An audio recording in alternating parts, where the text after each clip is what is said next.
अस्सलाम वालेकुम dear CSS aspirant. आज हम एक और वीडियो लेकर आए हैं। आज का वीडियो होगा 8 लेक्चर होगा हमका 8। ठीक है, तो मैंने आपको बताया था कि मैं ये इस तरह से चेन बनाता जा रहा हूं। इस तरह से चेन, जो चेन आपको पाकिस्तान हिस्ट्री याद करने में कंप्लीट आसानी होगी।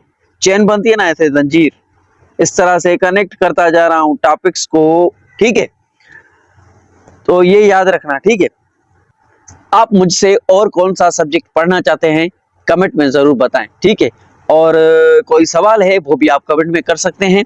सीएसएस एमपीटी स्क्रीन टेस्ट के लिए अप्लाई किस तरह से किया जाता है वो मैंने सब प्रोसेस आपको समझा दिया है। चलो अभी लेक्चर को शुरू करते हैं।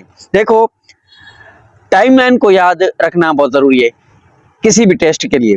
तो हमने मोहम्मद बिन कासिम देखा, मोहम्मद गजनवी देखा, मोहम्मद गोरी देखा, उसके बाद दिल्ली सल्तनत का आगाज हुआ। तो कुतुबुद्दीन ऐबक से दिल्ली सल्तनत का आगाज हुआ। उसके बाद आए अल्तुतमिश, उसके बाद आए अल्तुतमिश की बेटी रजिया सुल्ताना, अरहम शाह, बरहम शाह, अभी बरहम शाह कंप्लीट हो गए, अभी अलाउद्दीन मसूद शाह। अभी आज का लेक्चर इसके एमसीक्यूज देखेंगे, जो कि एमसीक्यूज एमपीटी स्क्रीन टेस्ट में यहाँ पाकिस्तान में अभी किसी भी जॉब के लिए अप्लाई करते हैं तो ये आ सकते हैं, आते हैं। तो इसके लिए आपको याद करना जरूरी है। तो देखो, टाइमलाइन याद करो। सबसे पहले रजिया सुल्ताना 1236 से लेके 1240 तक ये चली। ठीक है, फिर 1200 बरहम शाह, 1240 से लेके 1242 तक फिर बरहम शाह चला। इस तरह से याद करोगे ना, अभी कभी भी नहीं भूलोगे। उसके बाद अलाउद्दीन मसूद शाह 1242 से लेकर 1246 तक ये चला। ठीक है, तो आगे चलते हैं। उसके बाद आते हैं नसीरुद्दीन महमूद, 1246 से ये शुरू होता है। 1246 से लेकर 1266 तक ये हुआ।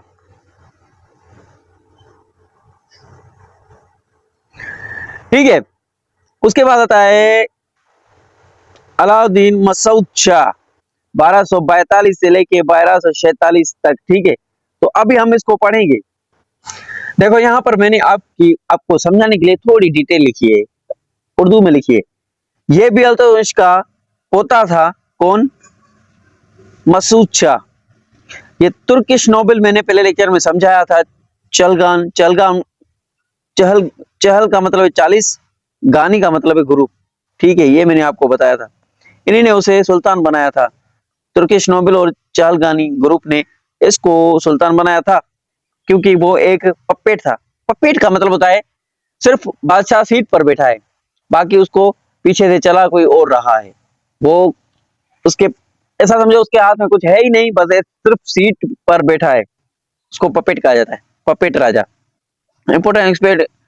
इंपोर्टेंट एमसीक्यूज जो एक्सपेक्ट किए जाते हैं मसूद शाह से एमपीटी स्क्रीन टेस्ट में, वो आपको यहाँ से शुरू करते हैं। देखो, इतना बड़ा लेक्चर नहीं होगा, छोटा होगा।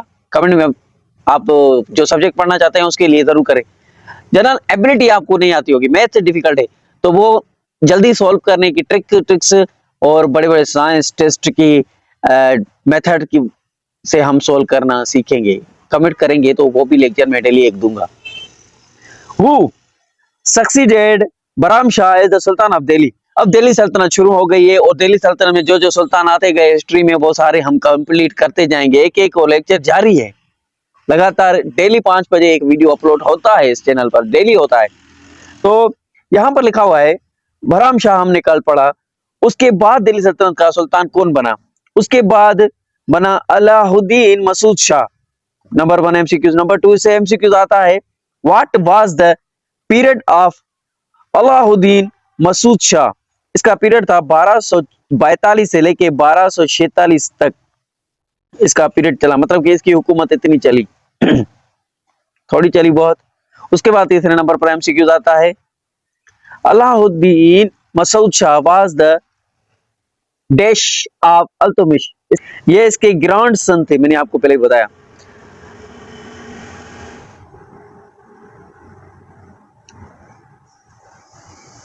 मसूद शाह अल्तुतमिश के ग्रैंड सन थे, मतलब कि उसके पोते थे। ठीक है, उसके बाद आता है real power during Alauddin Masud Shah reign was exercised by Turkish Chahalgani.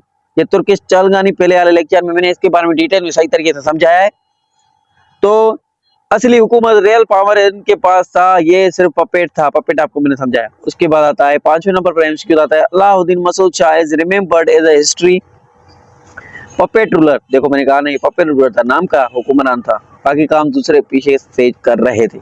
6 number पर एमसीक्यू आता है, why was the Masud Shah deposed, he tried to challenge the Turkish noble. अब इन्होंने तुर्किश नोबल के खिलाफ जंग करना भी शुरू किया, बाद में उसको चैलेंज किया, उसको ललकारा, इसकी वजह से ये डिपोज्ड हो गए, मतलब कि खत्म हो गए।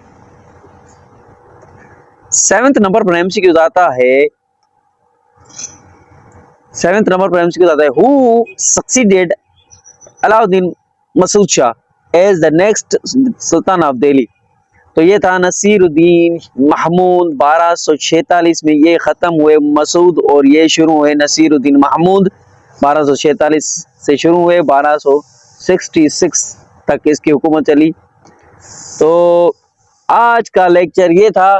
थोड़े थोड़े एमसीक्यू अच्छे अच्छे और मजबूती के साथ पढ़ें और कमेंट में अपनी राय का इजहार जरूर करें कि आप किस तरह से और कौन कौन से टॉपिक और क्या क्या पढ़ना चाहते हैं। हम वर्ल्ड मैप को भी पढ़ना शुरू करेंगे अभी, कि वर्ल्ड मैप में सबसे पहले कॉन्टिनेंट, फिर ओशियन, फिर आते हैं कंट्री, फिर समंदर, फिर कोस्टल एरिया, वॉल्यूम, वाटर, जो भी चीजें वर्ल्ड मैप में हम होती है, बेसिक से लेकर एंड तक, छोटे छोटे मुल्क तक चलेंगे, बड़े बड़े कॉन्टिनेंट से लेकर। तो कीप वॉचिंग, स्टे कनेक्टेड, अल्लाह हाफिज।